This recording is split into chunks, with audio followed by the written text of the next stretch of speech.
7 दिन बाद लगता है उस साधु का श्राप मुझे लग गया है। आज 7वां दिन है और ये देखो मेरे पेट में अत्यधिक पीड़ा हो रही है। जाओ, आज से ठीक 1 सप्ताह के पश्चात तुम्हारे पेट से मूसल ही उत्पन्न होगा जो तुम्हारे वंश के विनाश का कारण बनेगा। इस पीड़ा से मुझे मुक्त करो मित्र, मुक्त करो।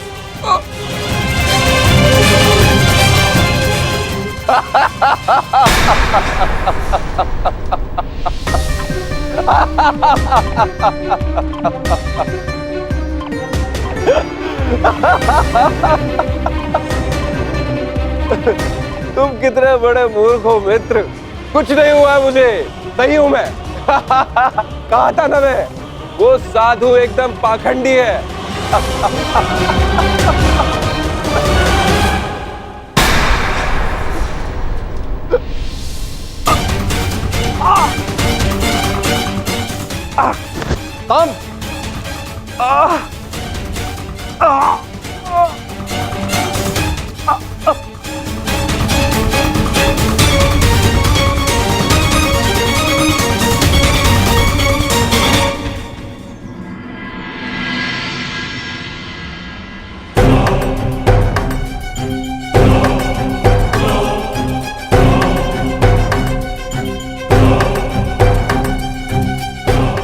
बड़ी विचित्र घटना घटी है वासुदेव। कुमार साम के शल्य चिकित्सा के पश्चात उनके पेट से ये मूसल निकला है।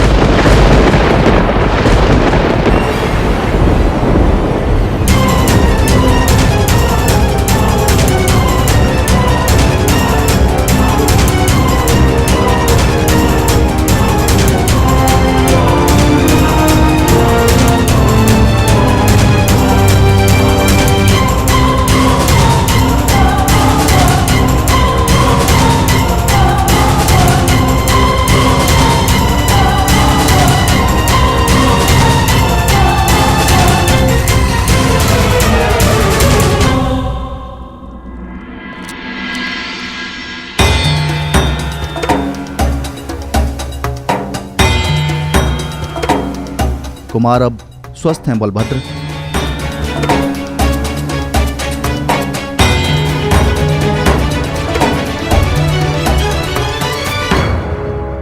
देख लिया, ये उस श्राप का नहीं, ये तुम्हारे अहंकार और तुम्हारे मदिरापान का फल है। ये श्राप तो केवल एक निमित्ता है। तुम्हारे कर्मों के कारण यदुवंश का नाश जन्म ले चुका है। यदि मदिरा के मद में तुमने एक महात्मा का अपमान ना किया होता तो आज तुम्हारी ये दशा ना होती।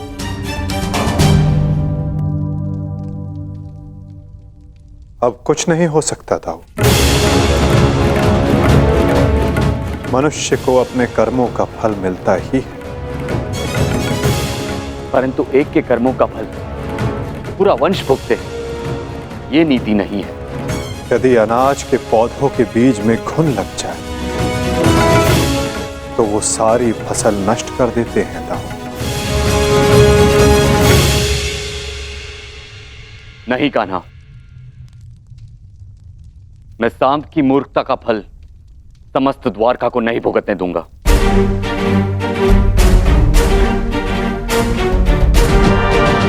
आप इस मूसल का क्या करेंगे दाऊ? श्राप था कि मदिरा पान के कारण द्वारका का नाश होगा।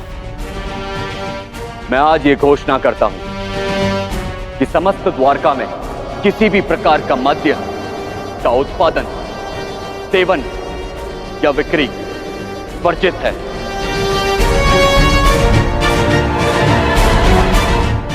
और रही बात इस मूसल की, तो इसका उपाय है मेरे पास।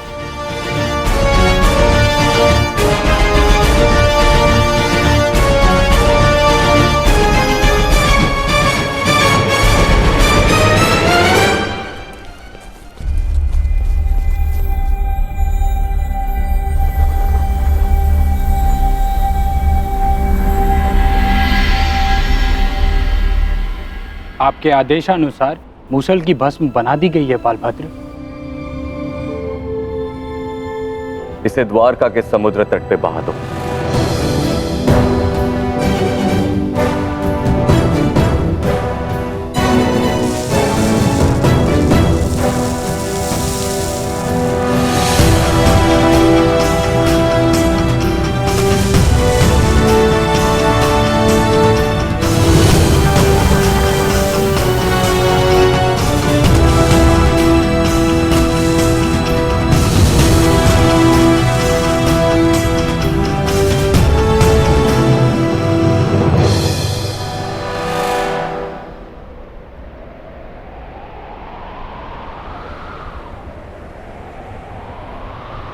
दाऊ,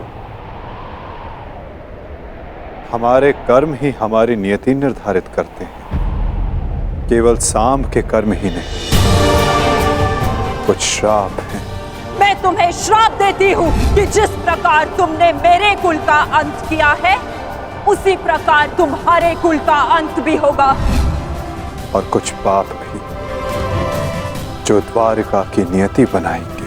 चक्रवात से घर के धराशायी होने का भय हमेशा रहता है कृष्णा। इसका अर्थ ये नहीं कि मनुष्य अपने घर की नींव सुदृढ़ ना करे।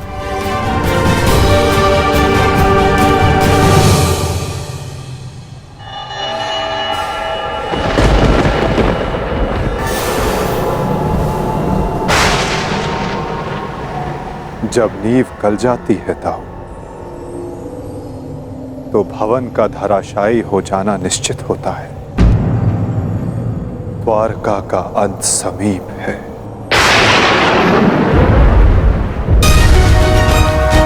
नहीं कान्हा, मेरे रहते हुए ऐसा नहीं होगा।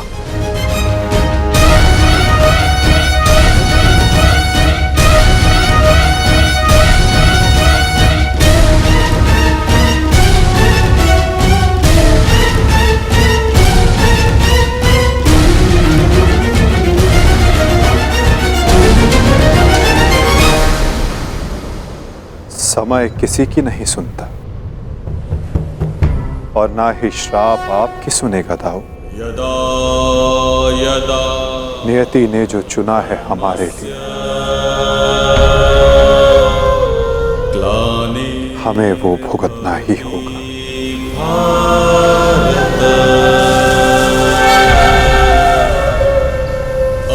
अभ्युत्थानम् अधर्मस्य तदात्मानं सृजाम्यहम्।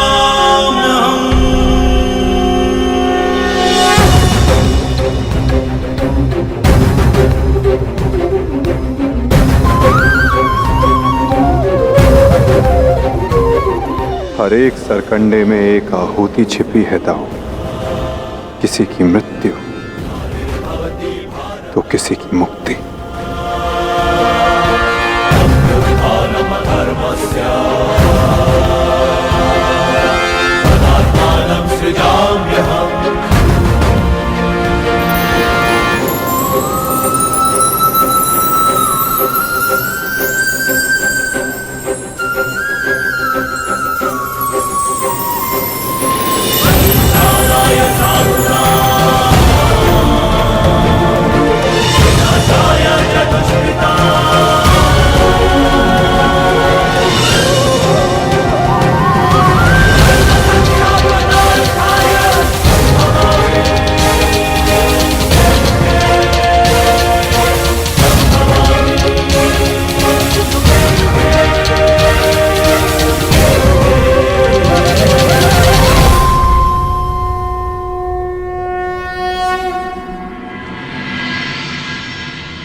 मेरा स्वप्न है कि हस्तिनापुर में एक गुरुकुल हो, जहां पर बालकों की भांति बालिकाएं भी युद्ध शिक्षा में पारंगत हों और अपनी सुरक्षा करना सीखें। अति उत्तम विचार है पुत्री।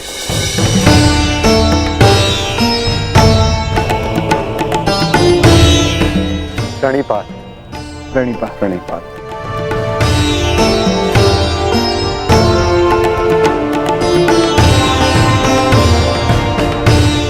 यदि प्रत्येक स्त्री अपनी सुरक्षा में समर्थ हो जाए तो कोई भी पुरुष उस पर अत्याचार नहीं कर पाएगा। यदि वो अबला से सबला बन जाए तो ना ही कोई चीरहरण होगा और ना ही कोई महाभारत होगी।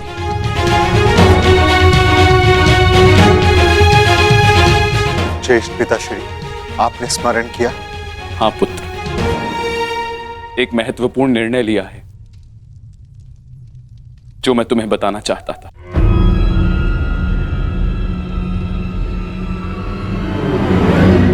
गांधारी, जीवन का हर चरण देख लिया पुत्रों, परंतु अब वानप्रस्थ करके संन्यास ग्रहण करने का समय आ गया है।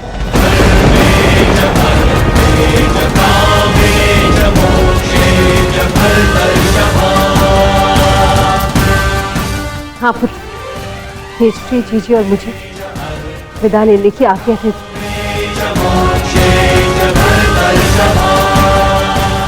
प्रस्थान? किंतु अचानक ऐसे? क्या हुआ माता? कोई समस्या हुई है या हमसे कोई भूल हुई है जिससे आपको कष्ट पहुंचा है? नहीं पुत्रों, तुमने और द्रौपदी ने अपना कर्तव्य कुशलता से पूर्ण किया है और अब हमने निर्णय लिया है कि हम तीनों वानप्रस्थ के लिए प्रस्थान करें।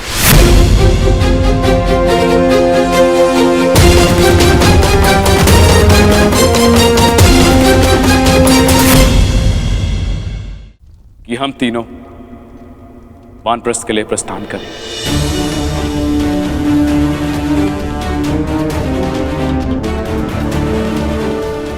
पुत्र का मोह आपको जाने भी नहीं देना चाहता और पुत्र का धर्म आपको रोक भी नहीं सकता। आप सबके तप संचय को रोकना भी पाप होगा।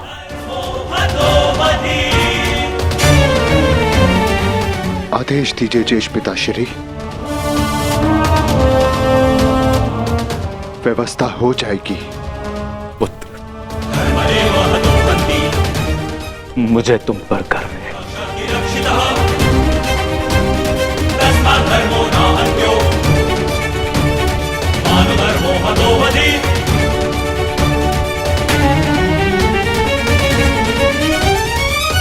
परंतु हम आपको ऐसे नहीं जाने दे सकते। आप सभी के साथ हमें भी एक उत्सव मनाने का सौभाग्य तो मिलना चाहिए ना। ठीक है, जैसा तुम सबको ठीक लगे पुत्रों। तो ठीक है, तो मैं इस उत्सव की तैयारियां प्रारंभ करती हूँ और सभी परिजनों को निमंत्रण भिजवाती हूँ। सर्वप्रथम माधव को।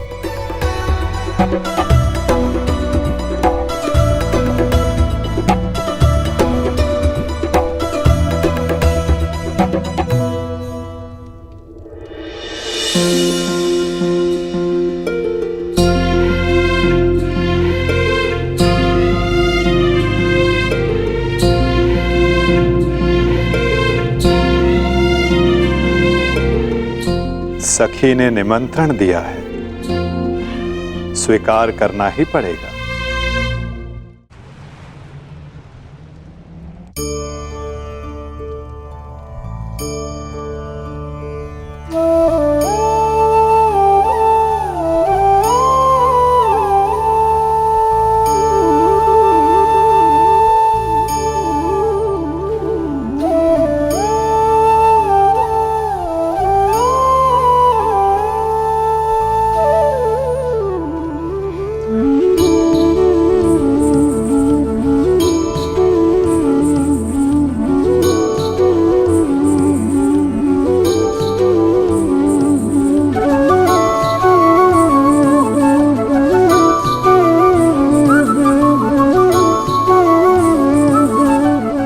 माधव, आप सदैव हम सबके साथ हमारे दुख में उपस्थित रहे, परंतु आज सुख के समय पर आपके आगमन ने हम सबके आनंद को दुगना कर दिया। मेरी सखी मुझे निमंत्रण दे और मैं न आऊं?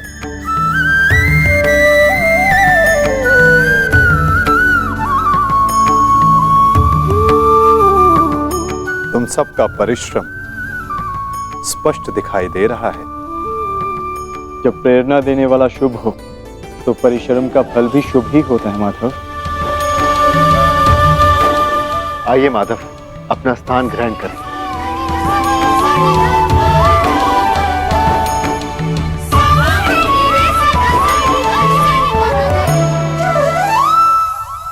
सांब के साथ जो हुआ, हमें उसका समाचार मिला माधव।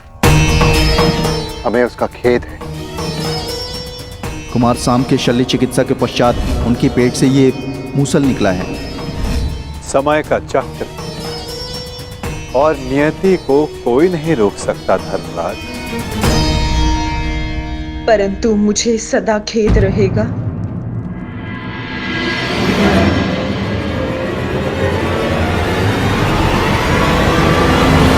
ये नियति मेरे ही श्राप के कारण आई है वासुदेव।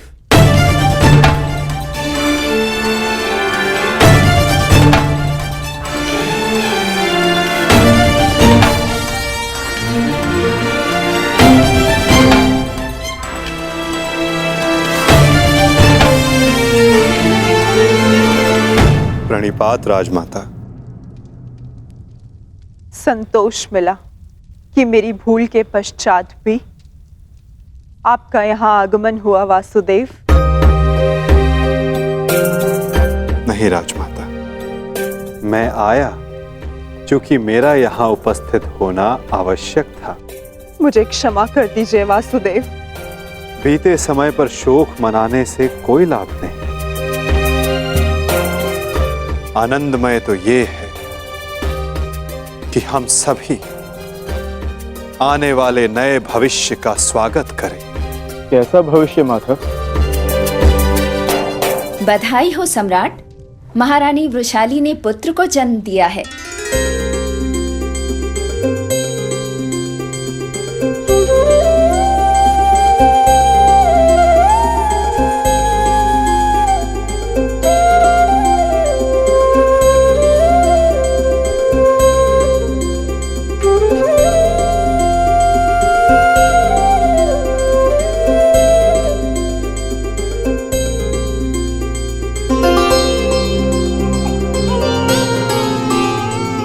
इसकी आंखों में इसके पिता की भांति तेज कल्याण हो। बुआ श्री, इस बालक का नामकरण कीजिए।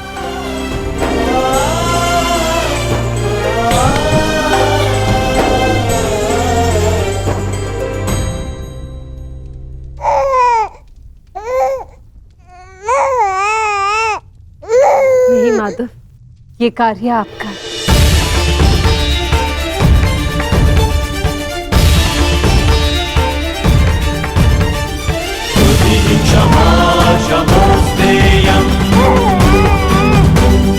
शौचमिन्द्रिय निग्रह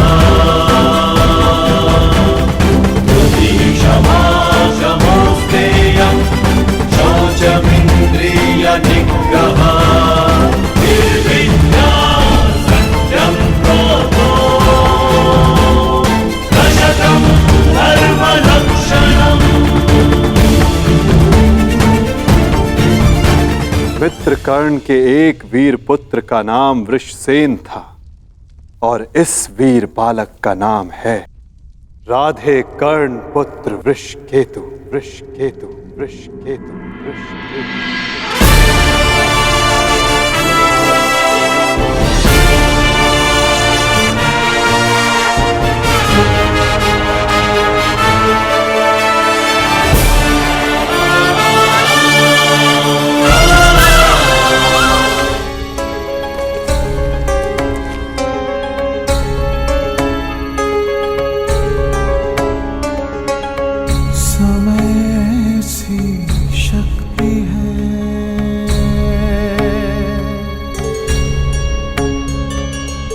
सभी समय से हारे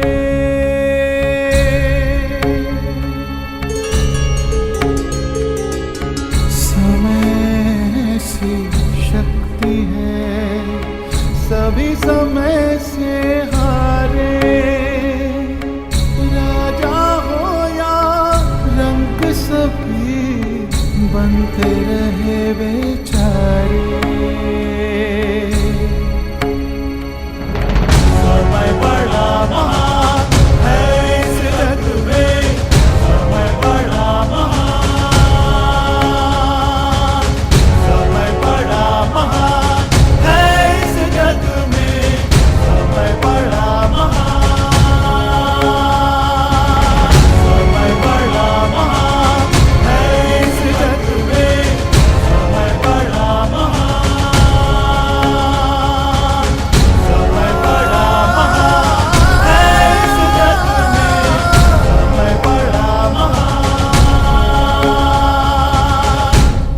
18 वर्ष पश्चात।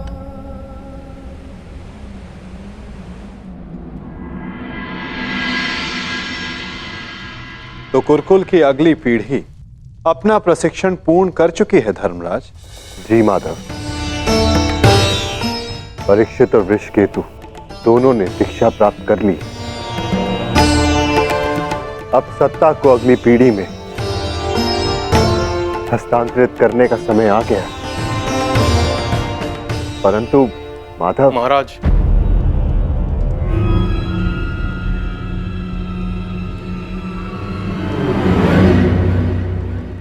कहो। एक दुखद समाचार है महाराज।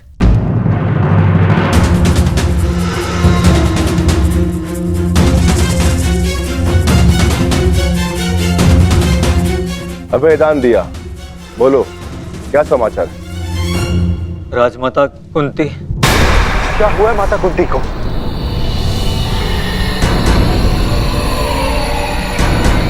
वो कुशल तो है ना? जिस वन में राजमाता कुंती, महाराज धृतराष्ट्र और महारानी गांधारी निवास कर रहे थे, वहां भयंकर अग्निकांड हुआ है।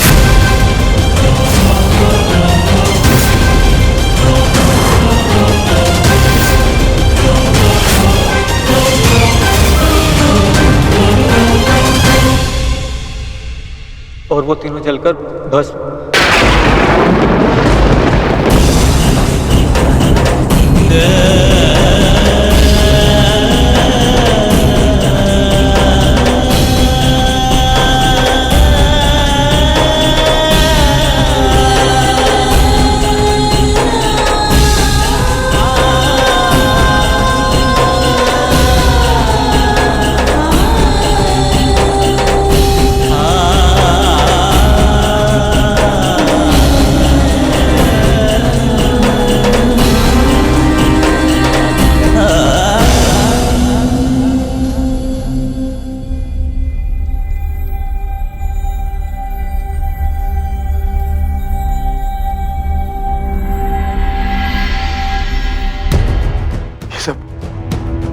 ये सब क्या हो गया माधव? अचानक इस बात क्या हो गया?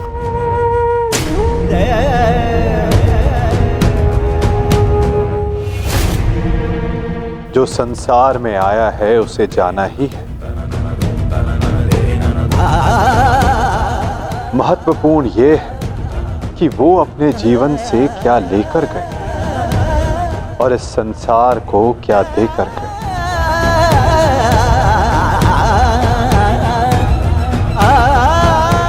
एक वृक्ष की जब पत्तियां झड़ती हैं तो वो वृक्ष पत्तियों के झड़ने का शोक नहीं मनाता, अपितु नई पत्तियों का स्वागत करता है, नवजीवन को आगे बढ़ाता है।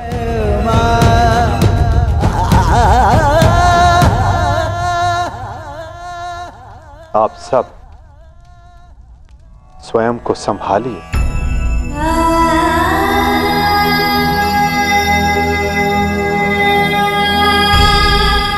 पार्थ, स्वयं को संभालो।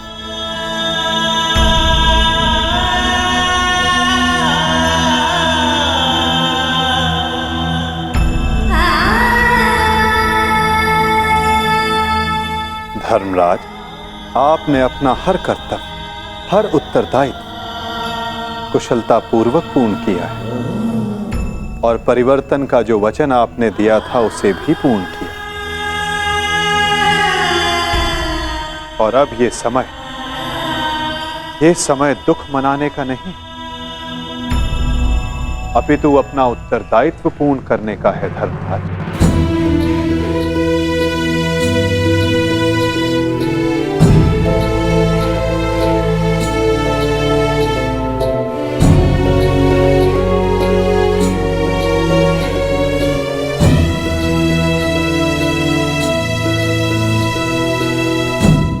नई पीढ़ी का स्वागत करने के लिए सज्ज हो जाओ। समय आ गया है कि हस्तिनापुर के नए युवराज को प्रजा के समक्ष प्रस्तुत किया जाए।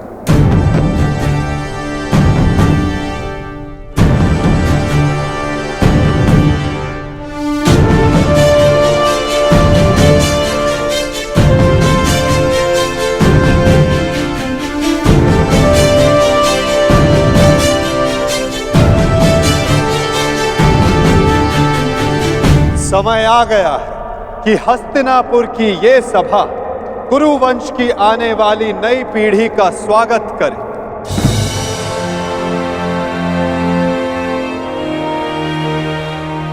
हस्तिनापुर के 2 महारथी, 2 युवराज।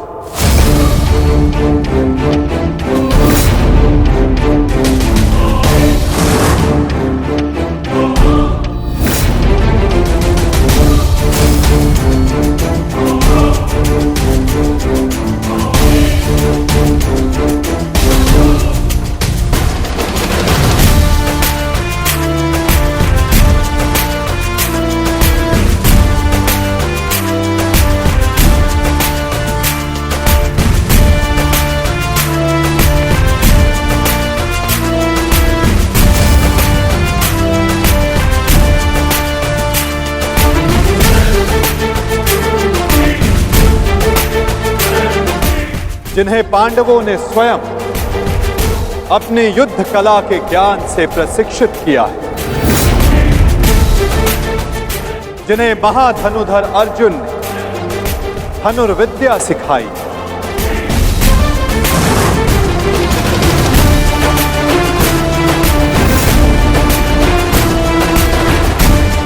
जिन्हें महाबली भीम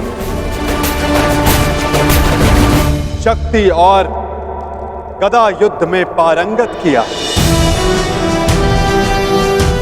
जिन्हें नकुल सहदेव ने खड़ग युद्ध में प्रशिक्षित किया है, जिन भावी सम्राटों को धर्मराज युधिष्ठिर भाले के प्रहार के साथ साथ धर्म के ज्ञान का आधार भी दिया है।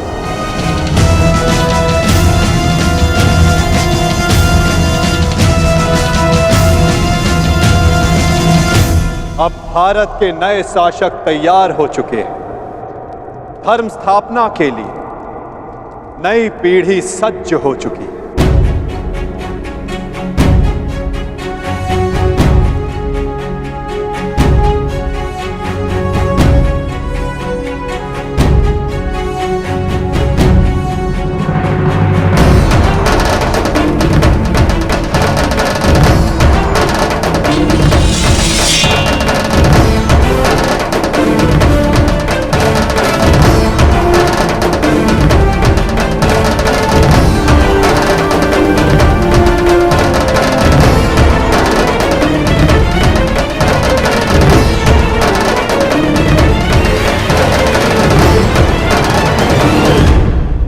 तो स्वागत कीजिए अभिमन्यु पुत्र अर्जुन पौत्र युवराज परीक्षित का।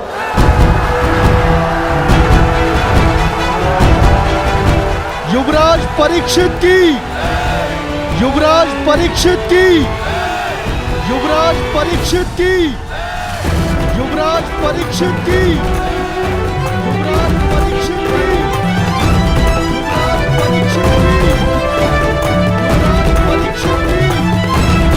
युवराज परीक्षित की।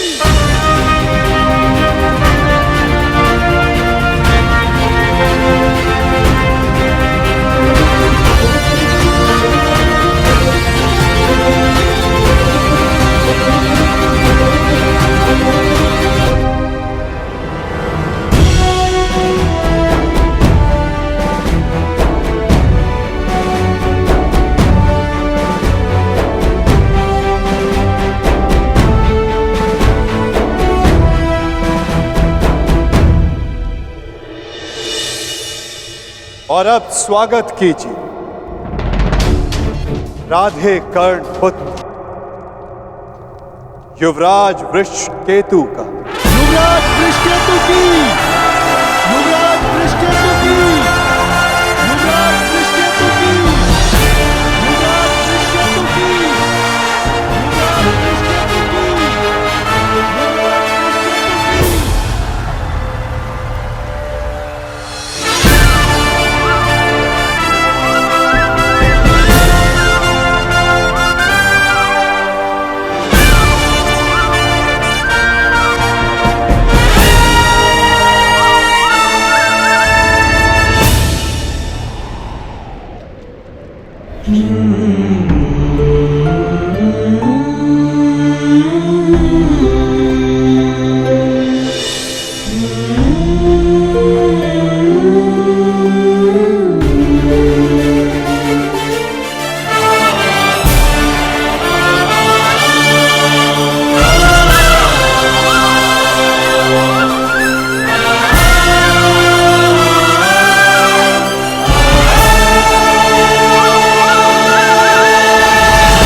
इन्होंने अपना कर्तव्य पूर्ण किया धर्मराज। अब आप अपना कर्तव्य पूर्ण करें। एक सम्राट का कर्तव्य होता है कि वो अपने उत्तराधिकारी को निष्पक्ष होकर चुने। केवल बल ही नहीं, बुद्धि प्रवीण हो, न्याय उचित, धर्म उचित हो। और मेरा धर्म ये कहता है, न्याय और धर्म अनुसार हस्तिनापुर नरेश मेरे ज्येष्ठ भ्राता कर्ण के पुत्र वृषकेतु हो। युवराज वृषकेतु की, युवराज वृषकेतु की, युवराज वृषकेतु की।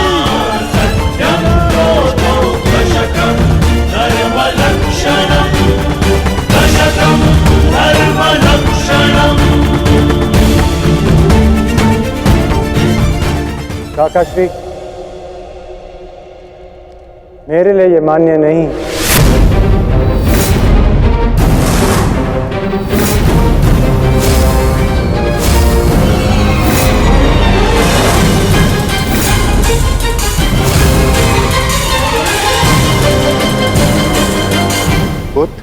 सम्राट आपका न्याय उचित है, परंतु परीक्षित मुझसे ज्येष्ठ हैं, इसलिए न्याय अनुसार और धर्म अनुसार हस्तिनापुर के सम्राट केवल और केवल परीक्षित ही होने चाहिए।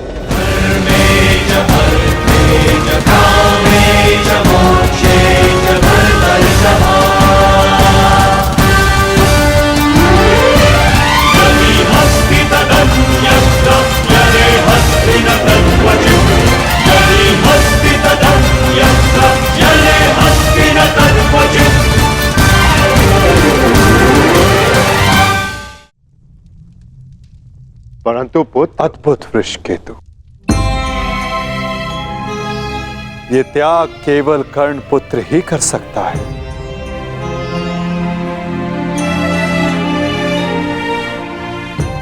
इस सभा ने छल देखा, बल देखा,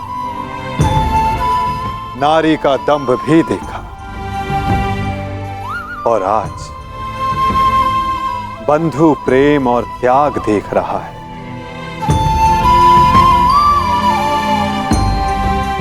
सच में परिवर्तन का जो स्वप्न अंगराज कर्ण ने वर्षों पूर्व देखा था,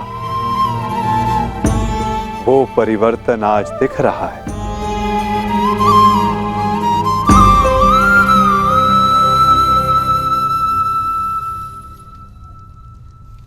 धर्मराज युधिष्ठिर को न्याय उचित घोषणा ही करनी चाहिए।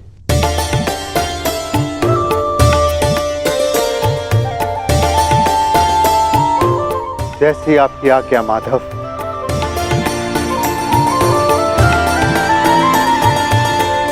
युवराज परीक्षित को हस्तिनापुर का सम्राट घोषित किया जाता है। युवराज परीक्षित की, युवराज परीक्षित की, युवराज परीक्षित की, युवराज परीक्षित की, युवराज परीक्षित की। परंतु ये अपूर्ण न्याय होगा। न्याय उचित यही होगा कि अंग पर ज्येष्ठ कर्ण के पश्चात अधिकार वृषकेतु का है, और मैं वृषकेतु को अंग का नया राजा घोषित करता हूं। महाराज वृषकेतु की, महाराज वृषकेतु की, महाराज वृषकेतु की। और अंग के साथ साथ इंद्रप्रस्थ भी वृषकेतु के नियंत्रण में होगा। अंगराज वृषकेतु की, अंगराज वृषकेतु की, अंगराज वृषकेतु की।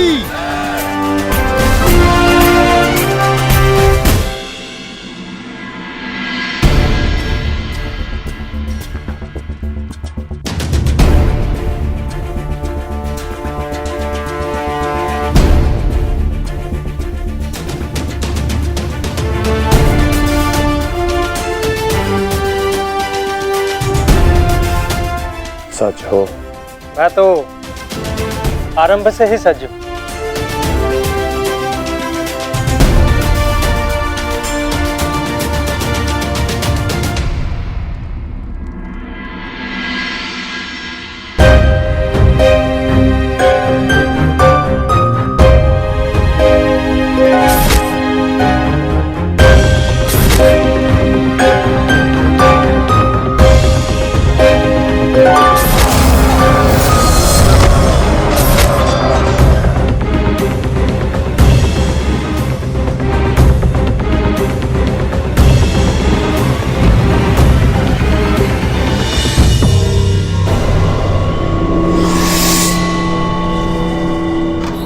माधव, मुझे जाना होगा पार्थ।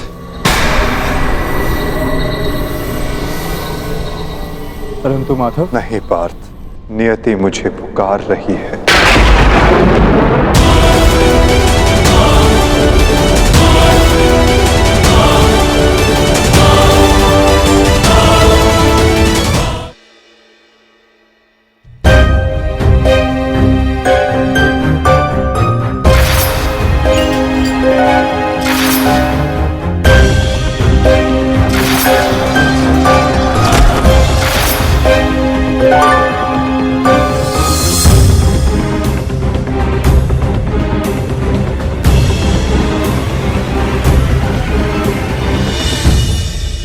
माधव, मुझे जाना होगा पार्थ।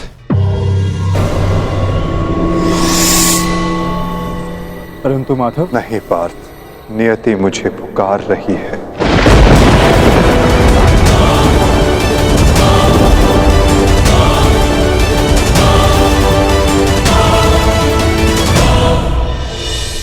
माधव,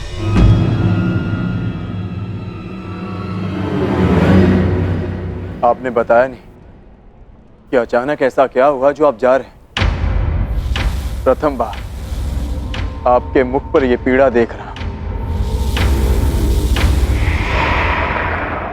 यही तो जीवन है पार्थ। आनंद के साथ पीड़ा, अंधकार के साथ प्रकाश, उत्थान के साथ पतन और निर्माण के साथ विनाश कहीं ना कहीं जुड़ते ही हैं पार्थ। आज हस्तिनापुर में नया आरंभ हुआ है, परंतु मुझे जाना होगा पार्थ, ताकि मैं एक अंत को, एक विनाश को रोकने का प्रयास कर सकूं। तो फिर मुझे भी अपने साथ ले चलिए माधव। महाभारत में आपने मेरा मार्गदर्शन किया था और अब आपके मार्ग पर चलना मेरा अधिकार है।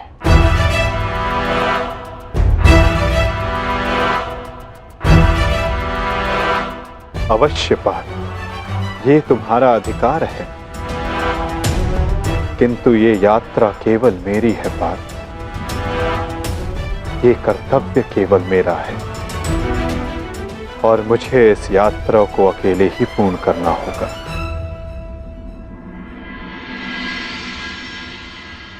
अब मुझे जाना होगा पार्थ। स्वास्थ्य।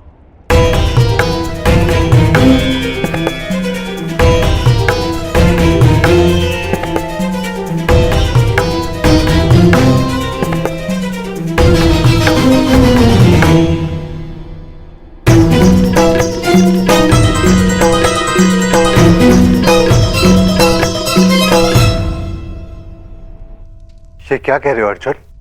हाँ ज्येष्ठ, पहली बार मुझे माधव की कोई बात समझ में नहीं आई, परंतु इतना निश्चित है कि कुछ भयावह घटित होने का संकेत दिया उन्होंने मुझे।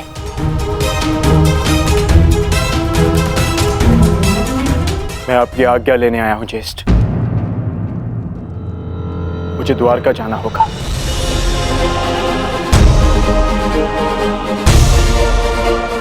यदि हम माधव के कुछ काम आ सकते हैं, तो इससे अधिक सौभाग्य की बात हमारे लिए और क्या होगी। शीघ्र द्वारका पहुंचो।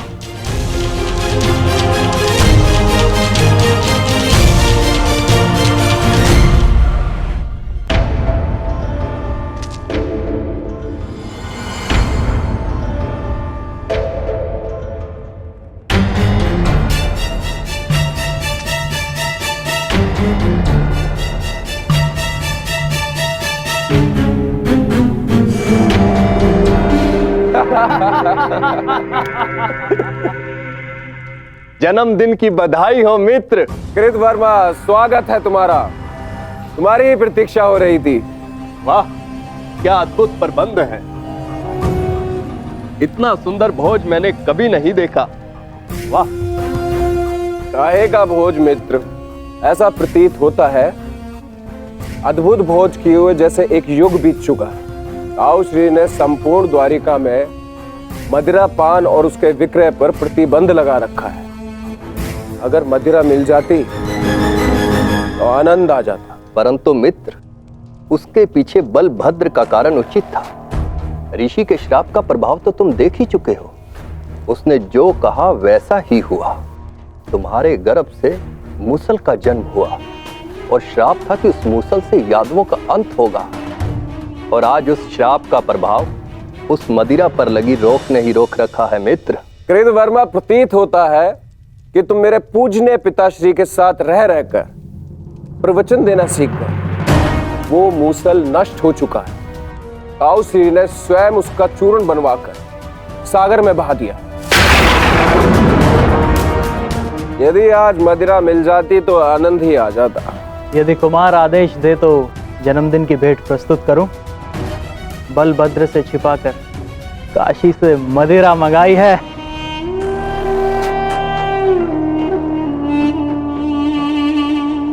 देखा कृतवर्मा, इसको कहते हैं जन्मदिन का उपहार। ये है मेरा सच्चा मित्र। आज मनेगा आनंद उत्सव।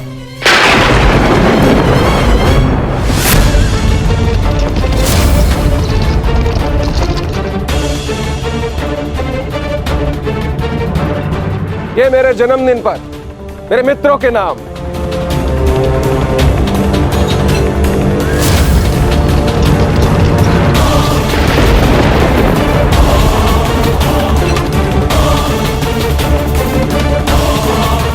रुक जाइए आर्य।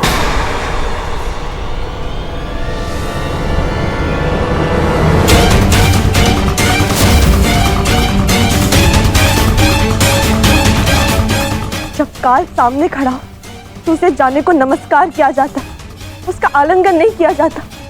ये मदिरा काल है आर्य, इसे ग्रहण ना करें। कृतवर्मा, एक बात तो माननी ही पड़ेगी। मेरे पिताश्री वासुदेव महान है। जो उनकी संगति में आता है वो भाषण देना तो सीख ही जाता है। लक्ष्मणा, यहाँ पर स्त्रियों का आना वर्जित है। ये केवल पुरुषों के लिए। राजमहल वापस लौट जाओ।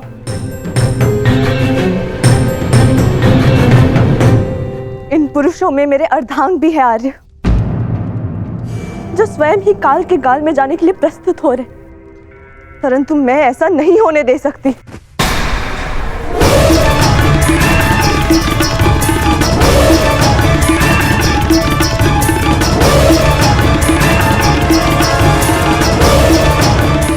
लक्ष्मणा, तुम हस्तिनापुर से हो और इस बात की साक्षी हो कि जब स्त्री पुरुष के मत के सामने क्रोध बनकर खड़ी हो जाती है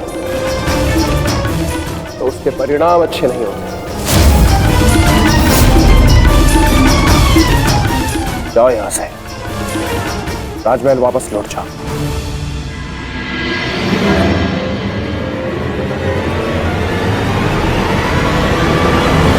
मैंने कहा राजमहल वापस जाओ।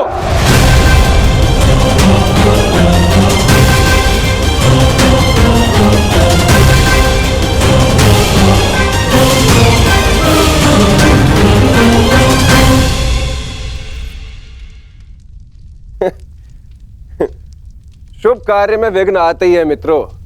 इससे पूर्व कोई दूसरा विघ्न आए, इस दुर्लभ मदिरा को ग्रहण करो।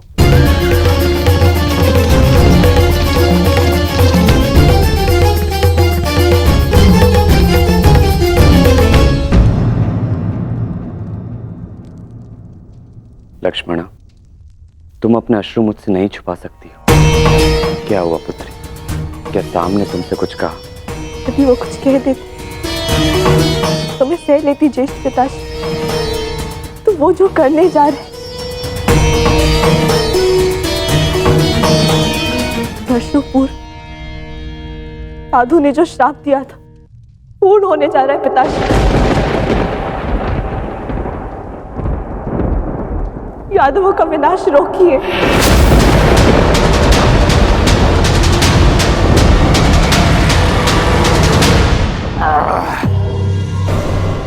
अद्भुत! आज मदरा मिली पीने को, वो भी मन भर के। वाह!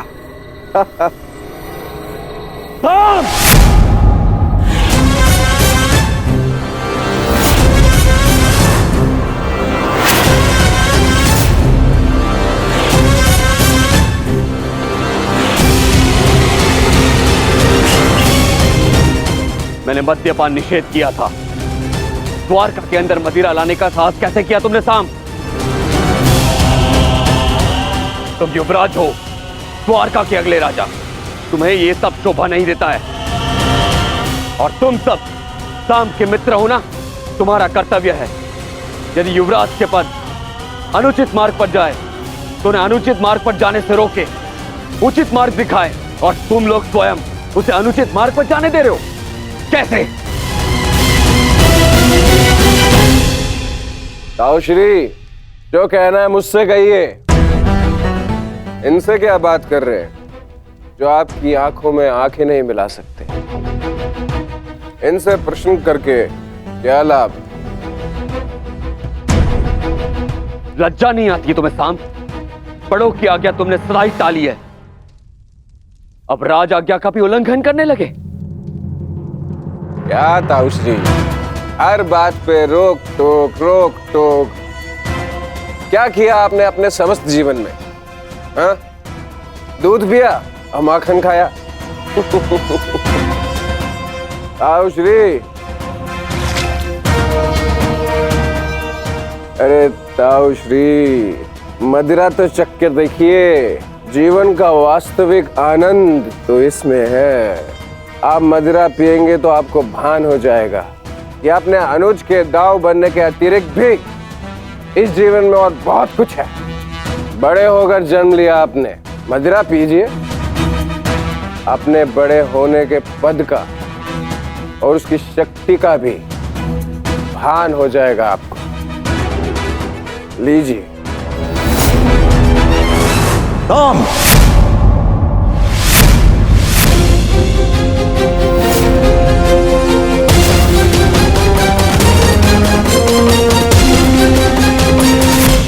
दाऊ का अपमान करने का दुस्साहस मत करना।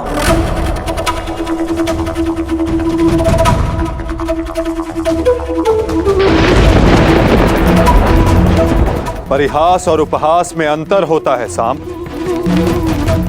परिहास संग में उपस्थित सबको आनंद देता है और उपहास किसी एक को पीड़ा देता है।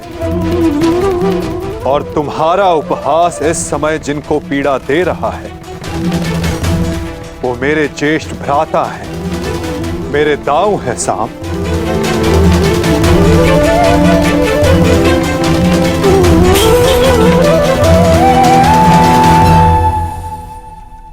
और मैं कौन हूं? हाँ? कौन हूं मैं? पुत्र या कुपुत्र? आपको तो सदैव अभिमन्यु जैसा पुत्र चाहिए था। कभी उसे मामा बनकर सिखाया तो कभी मित्र और सखा बनकर पांडवों को संभाला, परंतु ये भूल गए कि आपका भी एक पुत्र है। स्मरण है आपको? स्मरण है? नहीं, आपको स्मरण है। आपको स्मरण है कि आज आपके पुत्र का जन्मदिन है, परंतु ये भूल गए कि आज के दिन अपने पुत्र से प्रेम से मिलने आना चाहिए, ना कि इस प्रकार कटु मुख बनाकर।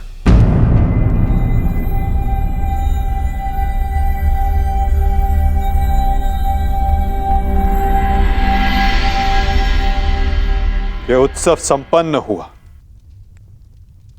आप सब जाओ यहां से। कोई नहीं जाएगा।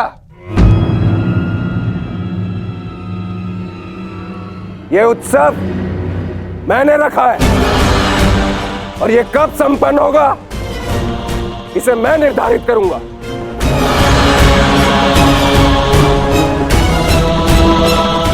तुम इस समय मदिरा के मद में हो साम। ये समय वार्तालाप करने के लिए उचित नहीं है। जाओ, जाकर विश्राम करो। कहीं ऐसा ना हो कि संपन्न होने के स्थान पर इसका समापन हो जाए।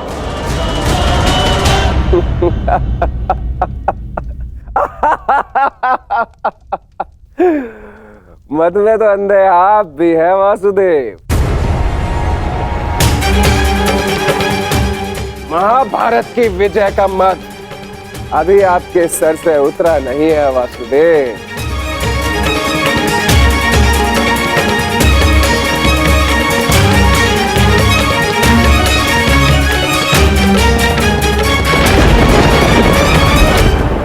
उचित कहा सामने वासुदेव।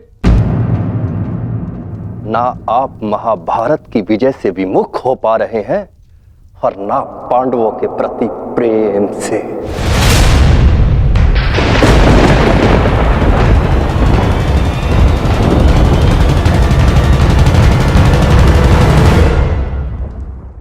पांडवों से इतना प्रेम था आपको कि अपने ही यादव कुल का ध्वंस कर बैठे।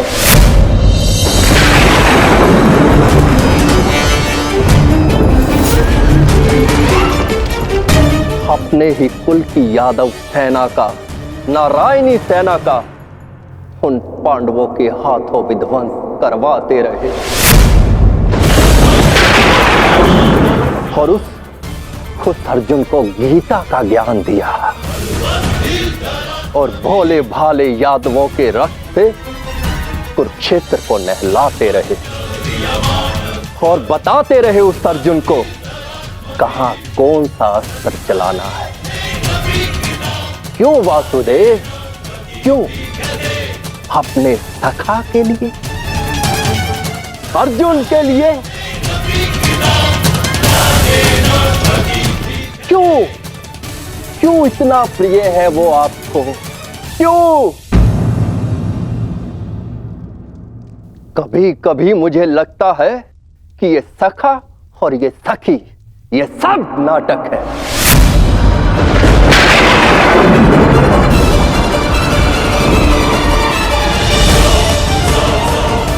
प्रतीत होता है जैसे पंचाली के छठे पति आप स्वयं हैं।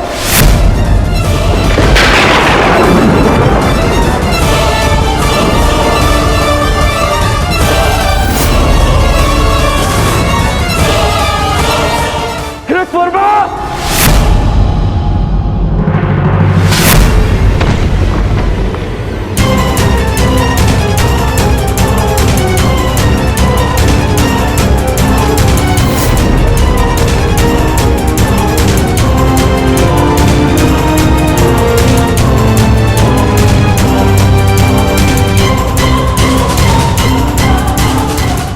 ध्यान रहे, महाभारत इसलिए हुई थी कि एक निर्दोष स्त्री पर लांछन लगाया गया था। यदि कान्हा के चरित्र के विषय में किसी ने भी अपशब्द कहा तो इसी क्षण और एक महाभारत का आह्वान कर बैठूंगा मैं।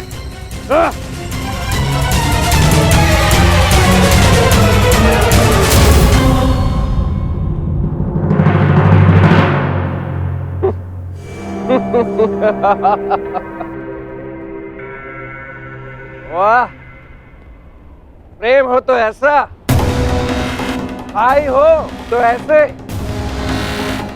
एक को कुछ कहो तो दूसरे का हाथ उठता है। परंतु ताउश्री, आप भूल रहे हैं, कृतवर्मा मेरे लिए भाई समान।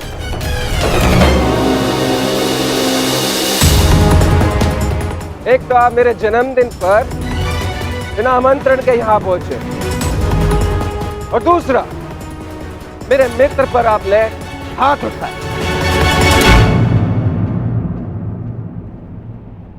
इस दुस्साहस का दंड आपको अवश्य मिलेगा। सावधान साम।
से ठीक 1 सप्ताह के पश्चात तुम्हारे पेट से मूसल ही उत्पन्न होगा, जो तुम्हारे वंश के विनाश का कारण बनेगा।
तुम्हें श्राप देती हूँ कि जिस प्रकार तुमने मेरे कुल का अंत किया है, उसी प्रकार तुम्हारे कुल का अंत भी होगा। तुम्हारा कुल भी ऐसे ही आपस में लड़कर नष्ट हो जाएगा।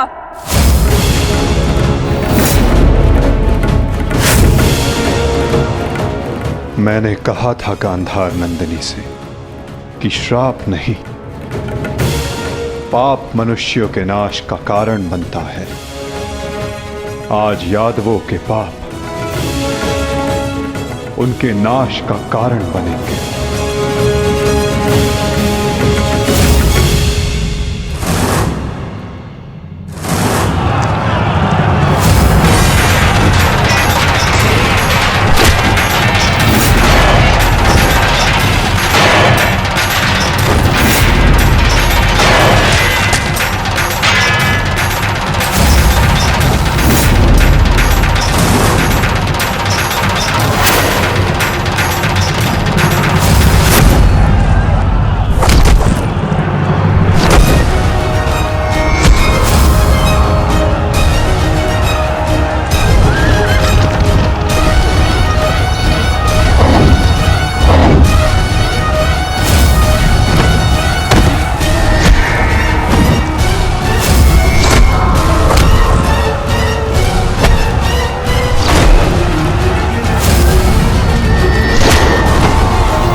से क्या हो गया कान्हा?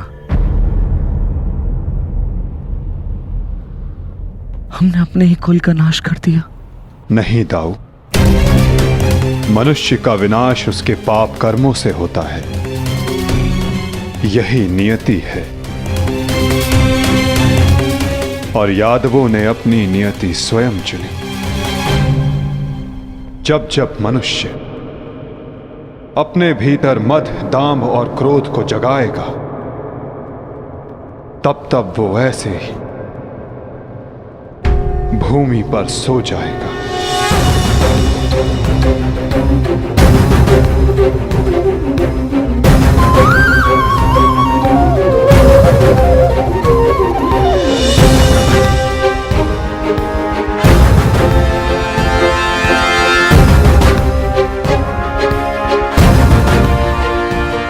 ये विनाश संसार के लिए एक उदाहरण होगा कि मद से उपजित क्रोध सदैव अपना और अपनों का सर्वनाश करता है। दाऊ, माता गांधारी का श्राप और यादवों के पाप ने दोनों ने मिलकर सब समाप्त कर दिया। दाऊ, किंतु इन सब का अर्थ क्या है कान्हा?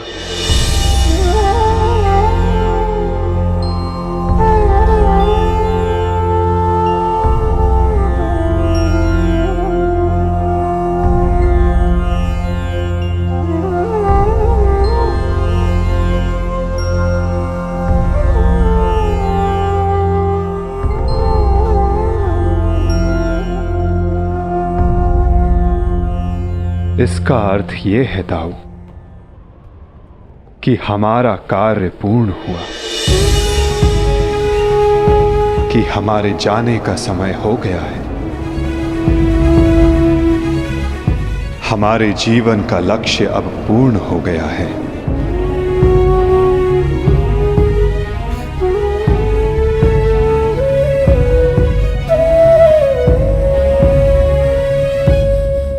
जब अंत आ रहा है तो प्रारंभ से हो। प्रारंभ से ही मैं श्री हरि का सेवक रहा हूं, तो अंत भी उनके चरणों में ही हो।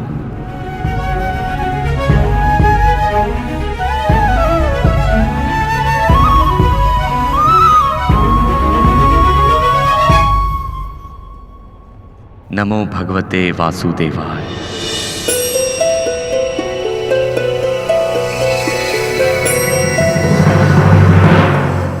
जब अंत आ रहा है तो प्रारंभ से हो। प्रारंभ से ही मैं श्री हरि का सेवक रहा हूं, तो अंत भी उनके चरणों में ही हो।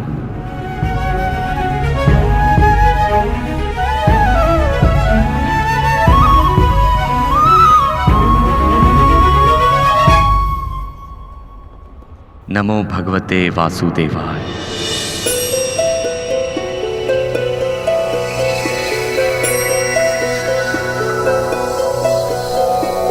नारायणं नमस्कृत्य नरं चैव नरोत्तमं देवीं सरस्वतीं व्यासं ततो जयम् उदीरयेत्। नारायणं नमस्कृत्य नरं चैव नरोत्तमं देवीं सरस्वतीं व्यासं ततो जयम् उदीरयेत्। नारायणं नमस्कृत्य नरं चैव नरोत्तमं देवीं सरस्वतीं व्यासं ततो जयम् उदीरयेत्।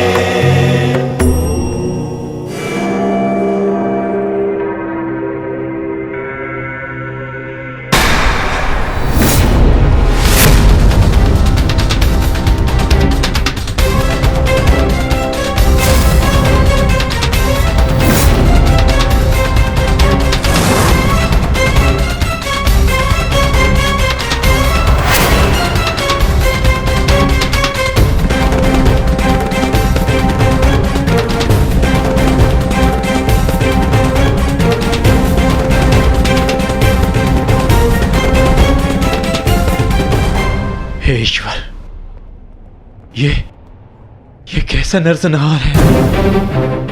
कहीं माधव इसी अंत की बात तो नहीं कर रहे थे। परंतु माधव है कहां? माधव कहां हैं आप?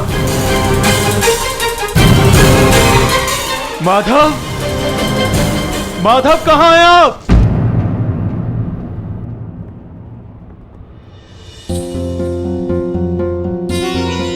ये तो माधव के चरण चिन्ह है।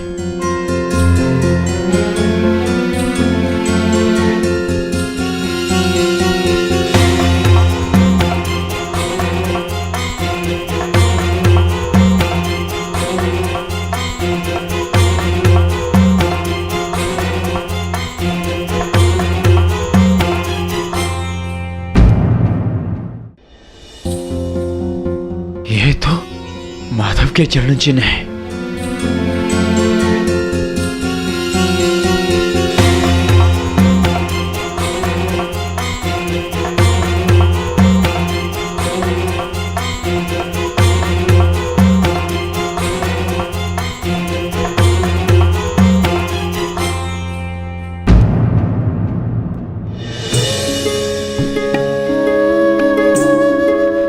माधव,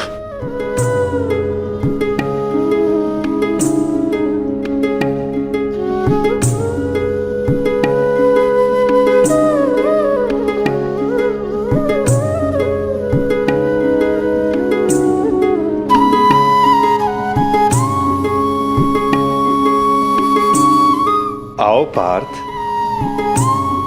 तुम्हारी ही प्रतीक्षा थी।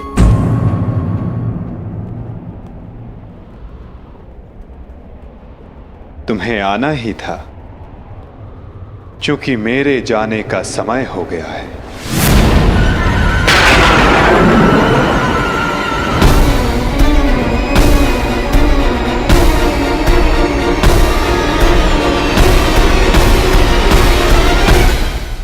ये सब क्या हो गया माधव?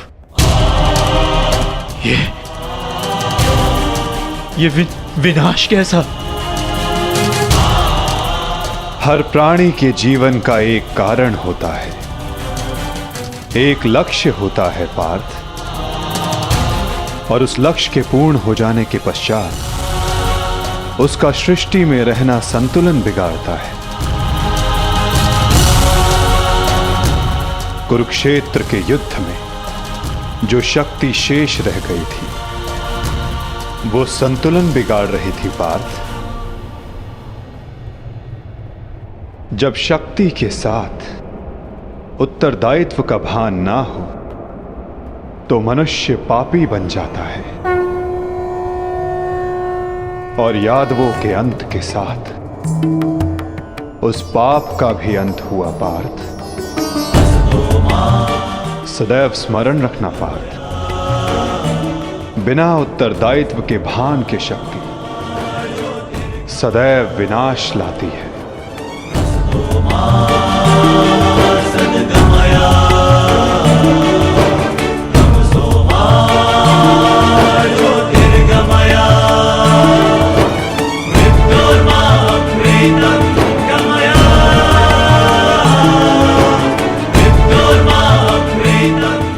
मेरे लिए